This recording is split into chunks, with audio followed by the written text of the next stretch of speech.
Welcome to BL English classes. I am going to teach past continuous tense. तो आज मैं past continuous tense को कराने जा रहा हूँ कि पास्ट कंटिन्यूस टेंस क्या होता है और पास्ट कंटिन्यूस टेंस किसे कहते हैं और किस तरह से इसको बनाया जाता है। तो देखिए स्टूडेंट्स, अपना छठवां सेंटेंस है past continuous tense. Past continuous tense छठवां सेंटेंस है अपना पास्ट कंटिन्यूस टेंस। तो देखिए स्टूडेंट्स, अपना छठवां सेंटेंस है पास्ट कंटिन्यूस टेंस। तो देखो, past continuous tense, past continuous tense. इसकी पहचान है,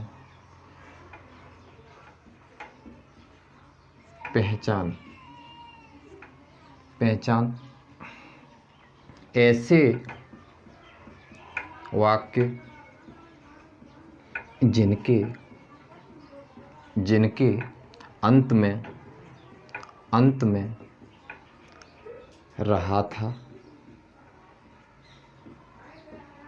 रही थी, रहे थे,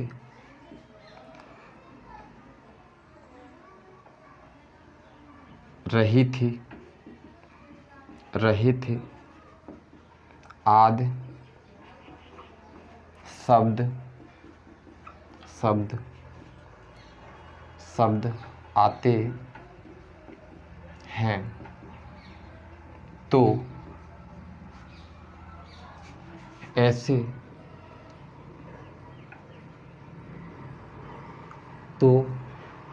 पास्ट ऐसे वाक्य जिनके अंत में रहा था, रही थी, रहे थे आदि शब्द आते हैं। तो आदि शब्द आते हैं,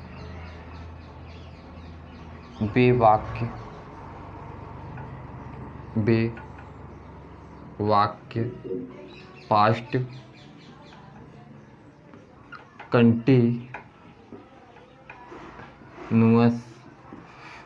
टेंस के वाक्य कहलाते हैं। ऐसे वाक्य जिनके अंत में रहा था, रही थी, रही थे आदि शब्द आते हैं, वे वाक्य पास्ट कंटिन्यूअस टेंस के वाक्य कहलाते हैं। जैसे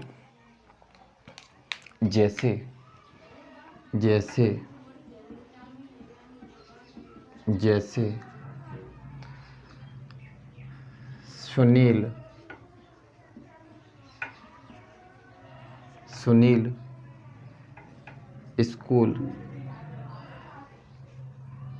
स्कूल में पढ़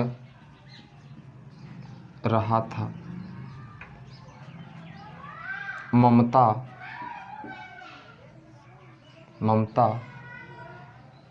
आज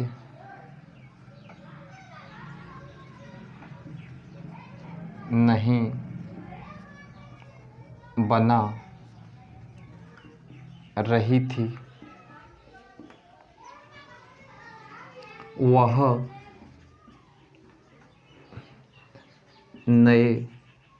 ऐसे लिख लो, वह नई cycle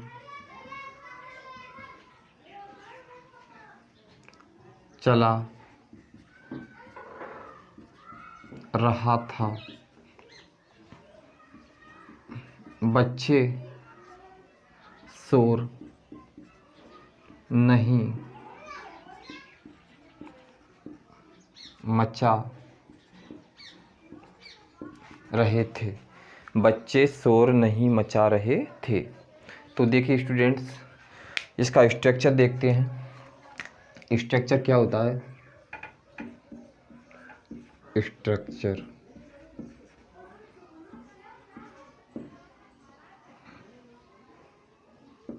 structures affirmative, subject plus was, were plus verb में ING plus object plus other word.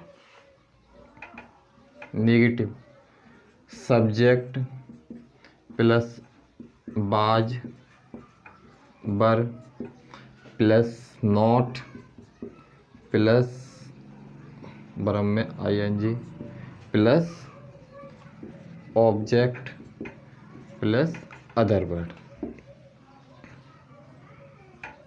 Interrogative, बाज,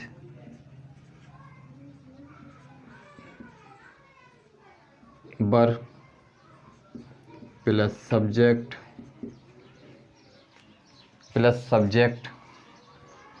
प्लस वर्ब में ING plus object plus other word plus question mark.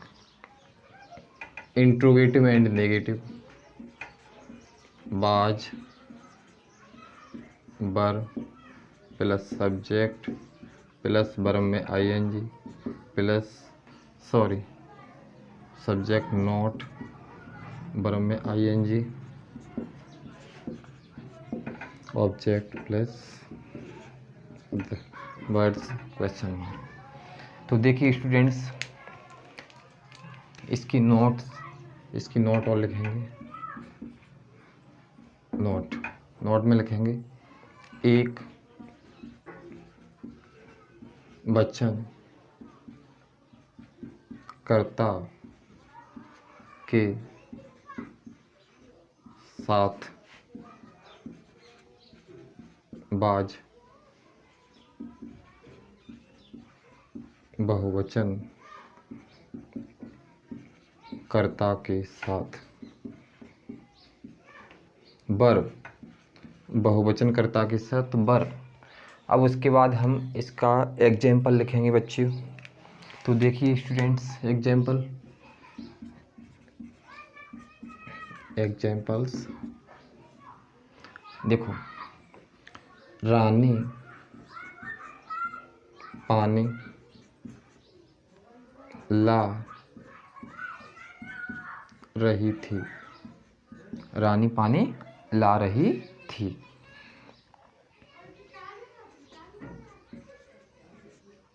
पक्षी कल नहीं चाह रहे थे। क्या वह सच बोल रहा था? क्या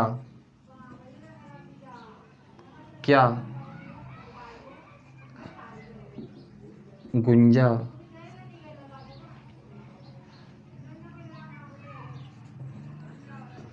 चंदन से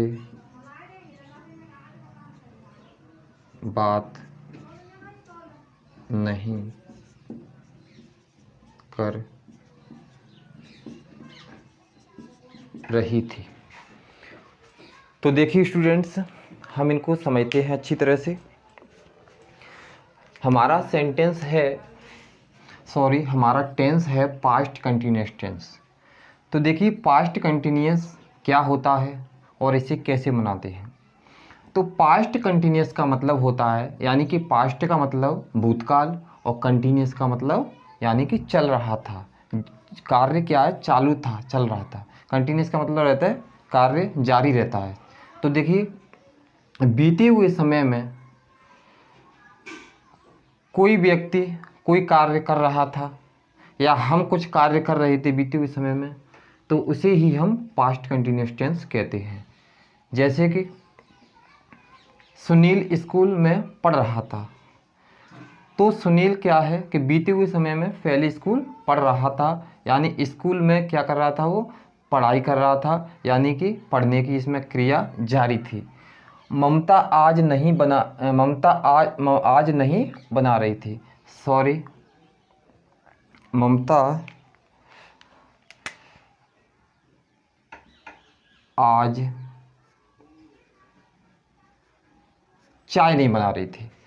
ममता आज चाय नहीं बना रही थी, इसका मतलब ये है कि यानी कुछ समय पहले, बना आज ही नहीं रही थी लेकिन कुछ समय पहले, यानी अब जो बात कर रहे हैं उससे पहले, ठीक पहले वह चाय नहीं बना रही थी, समय बीत गया, तो ममता आज चाय नहीं बना रही थी। तो इसीलिए इसको क्या कहेंगे, जब बीते हुए समय में कोई कार्य हो रहा था या नहीं हो रहा था, तो बीते हुए समय में जब कोई कार्य हो रहा था तो उसे हम कहते हैं पास्ट कंटिन्यूअस टेंस। अब इसे पहचानने का जो हमारा पहचान है इसकी, वो देखिए, ऐसे वाक्य जिनके अंत में रहा था, रही थी, रहे थे, क्या आना चाहिए, रहा था, रही थी और रहे थे, ये आना चाहिए, रहा था, रही थी, रहे थे। तो आदि शब्द आते हैं तो वे वाक्य पास्ट कंटिन्यूअस टेंस के वाक्य कहलाते हैं। अधिकतर बच्चे क्या है कि ये नहीं देखते हैं कि इसकी पहचान इसमें दिखाई दे रही है तो क्या ये सेंटेंस वो ही है।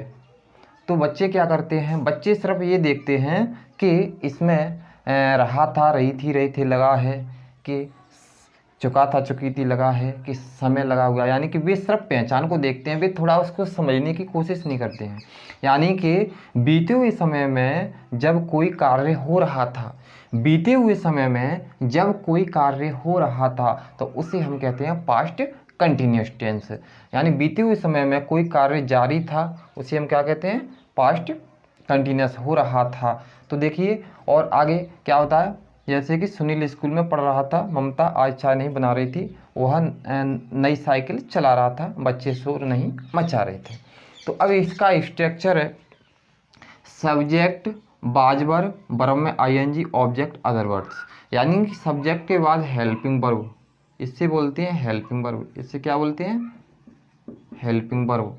और यानी हेल्पिंग वर्ब यानी बाजवर, और मेन वर्ब यानी वर्ब में आईएनजी, यानी मेन वर्ब में क्या लगेंगे, आईएनजी, इससे बोलते हैं मेन वर्ब।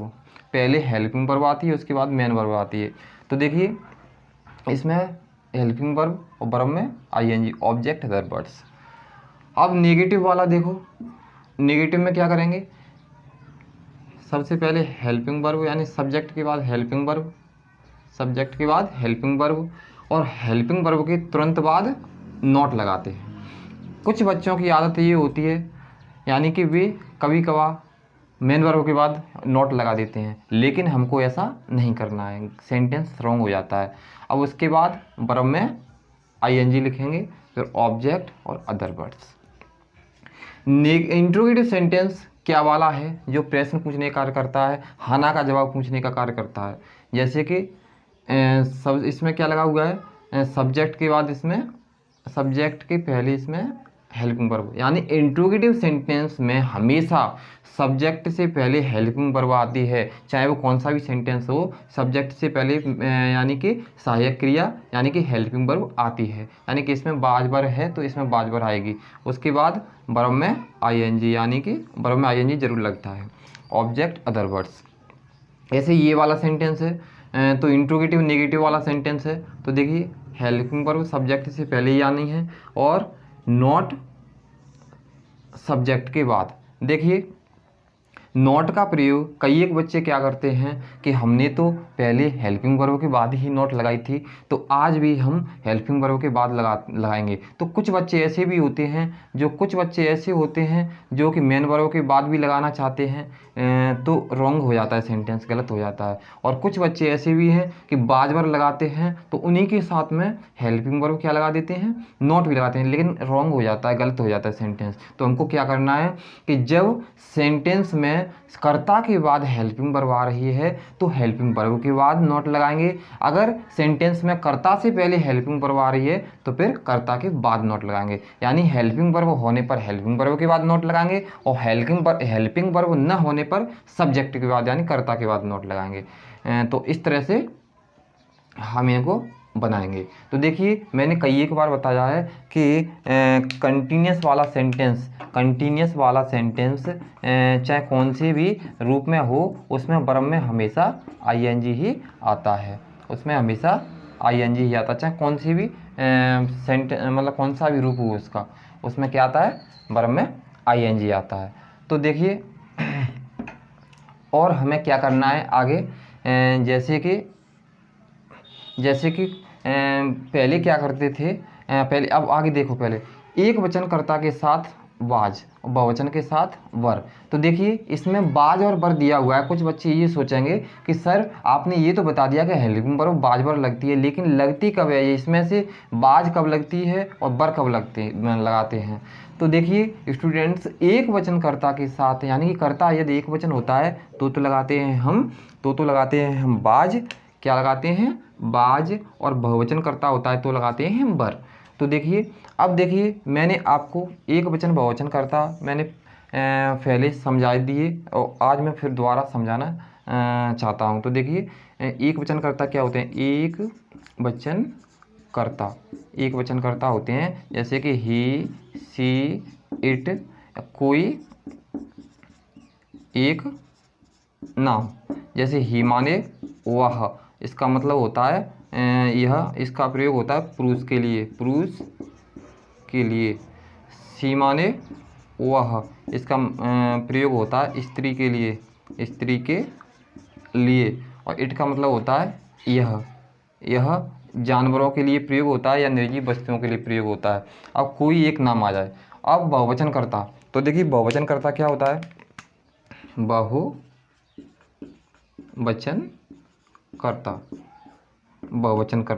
बहुवचन करता यानी कि आई, बी, यू, दे, दो या दो से अधिक नाम, दो या दो से अधिक नाम। तो देखिए स्टूडेंट्स, आई का मतलब होता है मैं, बी का मतलब होता है हम, यू का मतलब होता है तुम, दे का मतलब होता है वे।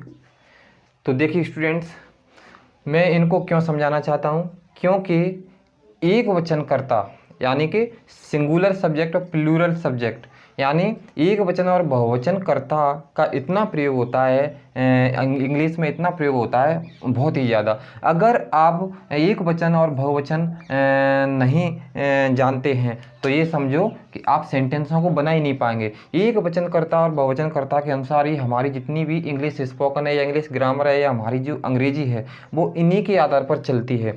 एक वचनकर्ता और बहुवचनकर्ता जानना बहुत ही ज़रूरी है। तो देखिए एक वचनकर्ता का मतलब होता है यानी कि जो कार्य करने वाला होता है, करने वाला वो केवल एक ही हो। कैसा हो? एक ही हो, यानी कार्य करने वाला जो होता है एक ही हो या अकेला हो। कैसा होता है? अकेला, उसके साथ में कोई नहीं रहता है, अकेला, तो उससे बोलते हैं एक वचन। यानी कि ही माने वह, सी माने वह, यानी वह स्कूल जा रहा है, वह स्कूल जा रही है। और इट माने यह, तो ठीक है, यह एक वचन। कोई एक नाम आ जाए, किसी लड़की का कोई नाम आ जाए, जैसे कि लड़का का या लड़की का राम, मोहन, ऐसे इस तरह से नाम आ जाए, सीता, राधा, ठीक है, तो इस तरह से आ जाए तो ये क्या है, एक ही किसी का नाम आ जाए, सिर्फ एक ही नाम आना चाहिए, एक ही नाम आना चाहिए तो एक वचन करता होता है। या दो नाम आ गए तो यहाँ पे देखिए, तो बहुवचन करता क्या होता है, आई और बी, यू, दे, यानी मैं, हम, तुम, बे, ये बहुवचन करता होता है। और दो नाम आ रहे हों, जैसे कि राम, जैसे कि दो नाम आ रहे हों, राम और श्याम, राम और श्याम, सीता और गीता, राधा और मुस्कान, दो नाम आ जाते हैं या दो या दो से अधिक नाम आ रहे हों तो वो बहुवचन करता होता है। तो देखिए हम, तुम, बे, ये बहुवचन करता होते हैं, लेकिन ये एक वचन भी करता होता है और बहुवचन भी होता है। तो ये क्या है कि ये प्रेजेंट में तो एक वचन करता होता है, प्रेजेंट में बहुवचन करता होता है। क्या होता है? प्रेजेंट में बहुवचन कर्ता होता है, बहुवचन। और ये पास्ट में क्या होता है, पास्ट में अगर इसको प्रयोग करेंगे तो ये एक वचन होता है। तो हम आज कौन सा सेंटेंस पढ़ रहे हैं, आज पास्ट कंटिन्यूअस का सेंटेंस पढ़ रहे हैं। इसीलिए आपको क्या करना है कि आई का जो प्रयोग करना है वो एक वचन समझकर करना है। आप ये मत समझना कि आई बहुवचन होता है तो हम क्या करेंगे कि बहुवचन, नहीं, हमको क्या करना है, देखो आई क्या है, जी क्या है, एक इसमें ना तो तुम्हारी चल सकती है ना मेरी चल सकती है, किसी की नहीं चल सकती है। कोई कहेगा कि आई तो मैं अकेला हूँ, ये तो एक वचन ही होना चाहिए। लेकिन हम क्या कर सकते हैं, यह अंग्रेजी के नियम के अनुसार ही ये बहुवचन बनाया गया है। अंग्रेजी के नियमानुसार प्रेजेंट में बहुवचन और पास्ट में एक वचन। तो देखिए स्टूडेंट्स, इस तरह से हम इनको समझते हैं। तो देखिए अब मैं थोड़ा, अब देखो तो इनको थोड़ा मैं समझाना चाहता हूँ कि किस तरह से अपन इनको करेंगे। तो देखिए जैसे कि रानी पानी ला रही थी, रानी पानी ला रही थी। तो देखिए यानी कि पहले सेंटेंस को देखेंगे कि ये अफर्मेटिव है, कि ये नेगेटिव है, कि ये इंट्रोगेटिव है, कि ये इंट्रोगेटिव एंड नेगेटिव है। जैसा सेंटेंस होगा हम उसी स्ट्रक्चर से बनाएंगे। अफर्मेटिव है तो अफर्मेटिव के अनुसार, सब्जेक्ट है पहले तो सब्जेक्ट रानी, यानी किसी लड़की का या लड़का का नाम होता है तो नाम ही आता है। अगर उसका नाम नहीं होता है तो उसकी मीनिंग आती है। क्या आती है? उसकी मीनिंग आती है। तो इसमें लड़की का नाम है तो उसके बाद में क्या है, बाज या बर। तो मैंने बताया एक वचन कर्ता के साथ बाज, तो बाज लगाएंगे। क्या लगाएंगे? बाज। उसके बाद वर्ब में आईएनजी, तो वर्ब में आईएनजी यानी ब्रिंग माने क्या होता है, लाना, BRING ब्रिंग। आप ये मन समझ लेना आईएनजी तो लगे नहीं, ओनली ये क्या है, ऑलरेडी पहले से ही इसमें आईएनजी दी हुई है, ये कंप्लीट वर्ब है अभी, मेन वर्ब। तो हमें क्या करना है, इसमें आईएनजी जोड़ना पड़ेगा, क्योंकि कंटिन्यूस में किसी भी स्थिति में आईएनजी लगाते हैं। यानी कि कंटिन्यूस वाले सेंटेंस में हमेशा आईएनजी लगती है, रारी वाले सेंटेंस में आईएनजी। उसके बाद क्या करेंगे, ऑब्जेक्ट। ऑब्जेक्ट क्या है इसमें, वाटर, वाटर। फिर पॉइंट लगा देंगे, यानी रानी पानी ला रही थी, रानी बाज ब्रिंगिंग वाटर। पक्षी कल नहीं चहचहा रहे थे। तो देखिए पक्षी की क्या होती है, वर्ड, VIRD। वर्ड माने केवल एक पक्षी होता है, और पक्षी नहीं चहचहा रहे थे यानी बहुत सारे पक्षी नहीं चहचहा रहे थे, यानी पक्षी नहीं चहचहा रहे थे, पक्षी नहीं चहचहा रहे थे। तो क्या करेंगे हम, यानी इसमें बहुवचन बनाएंगे इसको, तब ये बहुत सारे पक्षी होंगे। तो उसके बाद क्या लिखेंगे, बहुवचन के लिए क्या लगाते हैं, बहुवचन के लिए वर, तो वर लिखेंगे। उसके बाद नेगेटिव है तो नॉट। देखो नॉट को हमें मेन वर्ब के बाद नहीं लिखना है, ओनली साइक्रिया होने पर साइक्रिया के बाद, साइक्रिया ना होने पर कर्ता के बाद। तो देखिए उसके बाद चहचहाने की TWITTER, ट्विटर।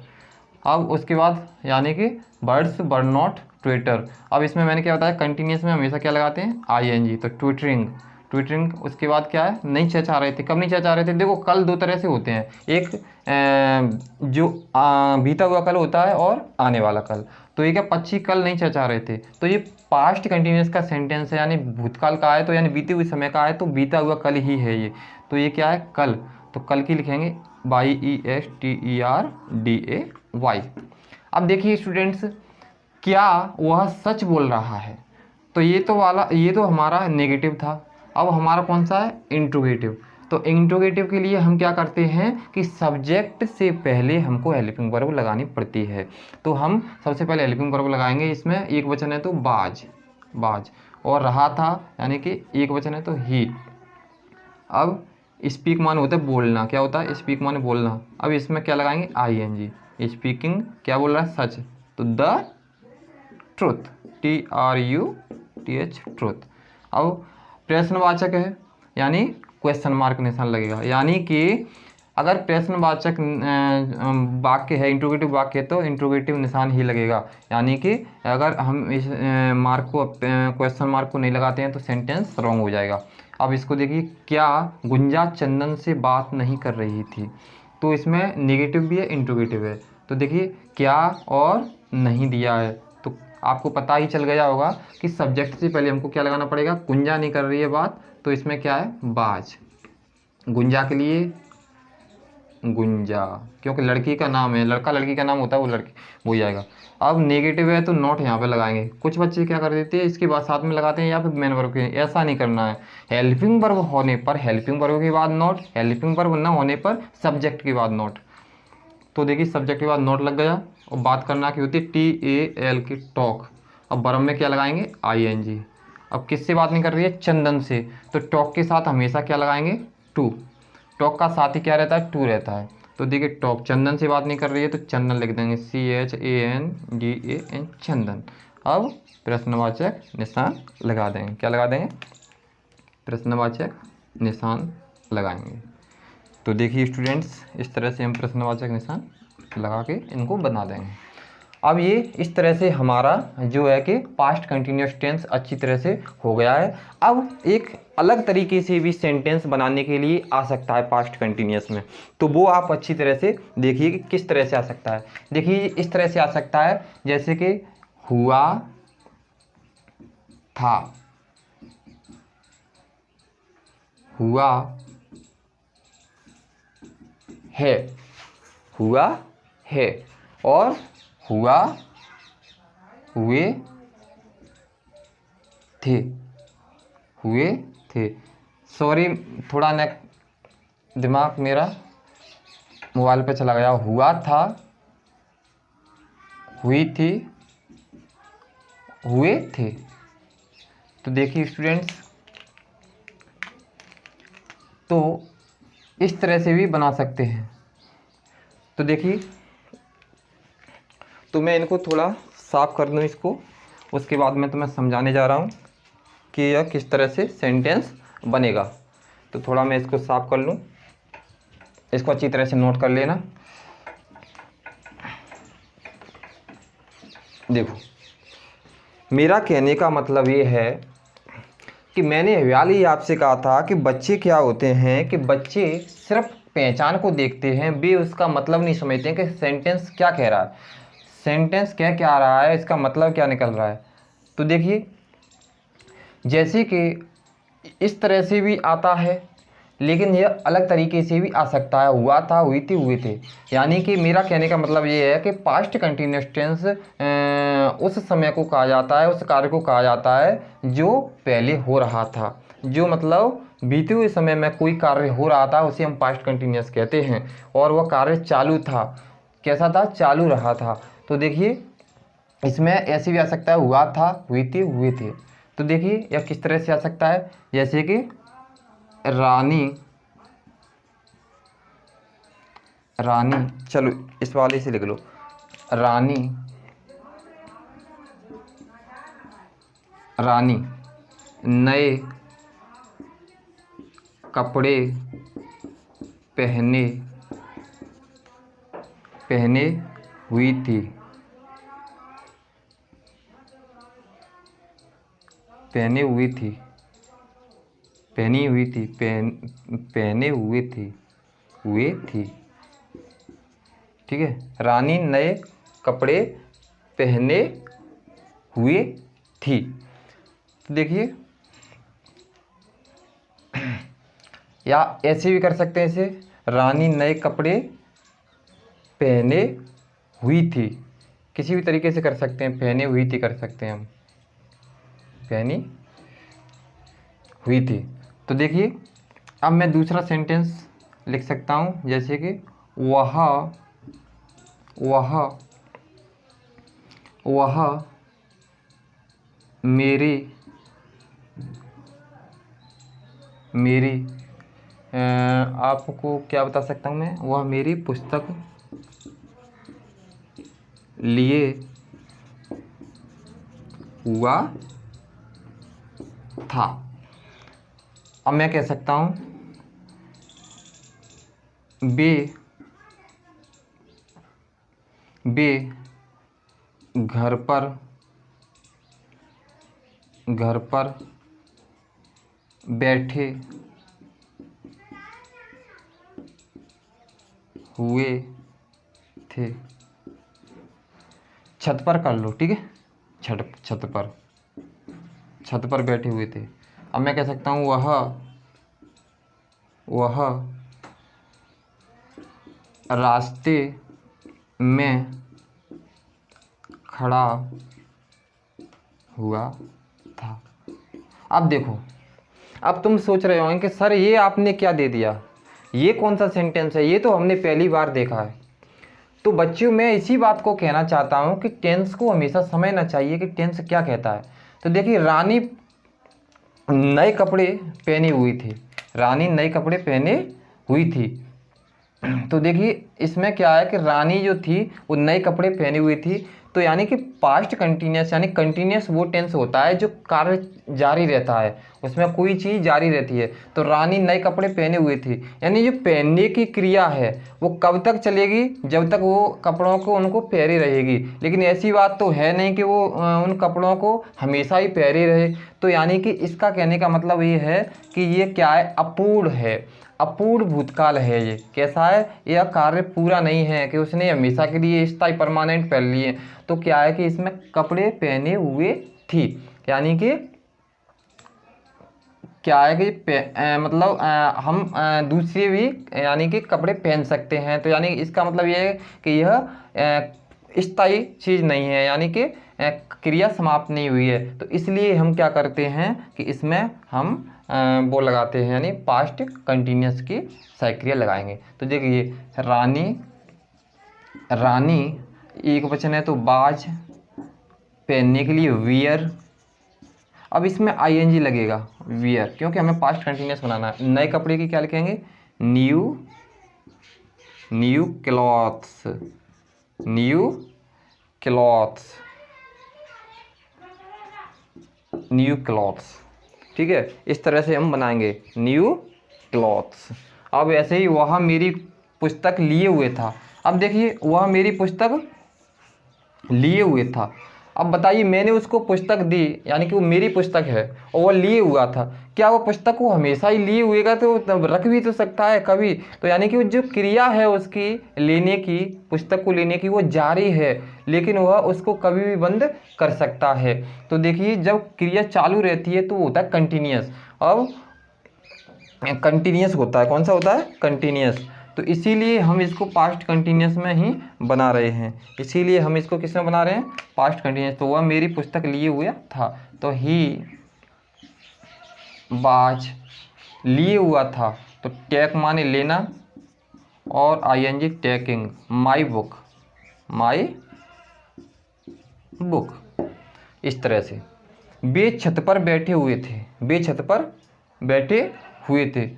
तो सबसे पहले दे, अब देखिए बैठे हुए थे। अब आप ही बताइए, बैठे हुए तो क्या वे स्थायी परमानेंट उसी जगह पर थोड़ी बैठे हैं, यानी कि उनकी जो क्रिया है बैठने की वो वहाँ पे चालू है, निरंतर है। वो जब तक ही चालू रहेगी तब तक वो उस जगह पर बैठेंगे। जब वे वहाँ से चले जाएंगे तो वो क्रिया उनकी समाप्त हो जाएगी। जब क्रिया समाप्त हो जाती है तो वो परफेक्ट होता है, जब क्रिया चालू रहती है तो वो कंटिन्यूस रहता है, सीधी सी बात है। तो इसमें पास्ट कंटिन्यूस वाला सेंटेंस हुआ इस हिसाब से।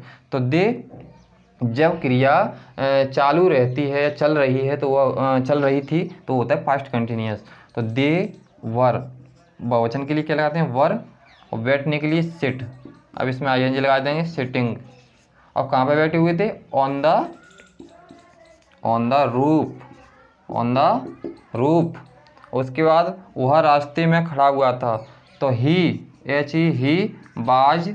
अब देखिए, खड़ा हुआ था, तो खड़ा होना क्या, कहीं पर हम किसी जगह पर खड़े मतलब हो गए तो क्या हम स्थायी थोड़ी हो गए, वहाँ पे स्थायी नहीं हुए, बैठे हैं या खड़े हुए हैं। तो हम एक क्रिया है, वो हमारी खड़े रहने की जो क्रिया है वो उसी समय तक रहेगी चालू जब तक हम वहाँ पे खड़े रहेंगे, और थोड़ी देर बाद हम वहाँ से जा भी सकते हैं। तो क्या है कि ये क्रिया चालू थी हमारी, तो इसीलिए हम क्या लिखेंगे इसमें, स्टैंडिंग। क्या लिखेंगे, ही वाज स्टैंडिंग, स्टैंडिंग, रास्ते में, तो on the way, on the way.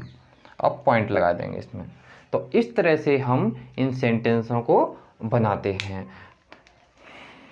I hope ये वीडियो आपको पसंद आई होगी। अगर ये वीडियो आपको अच्छी लगी हो तो इसको लाइक करें और कमेंट करें और चैनल को सब्सक्राइब करें।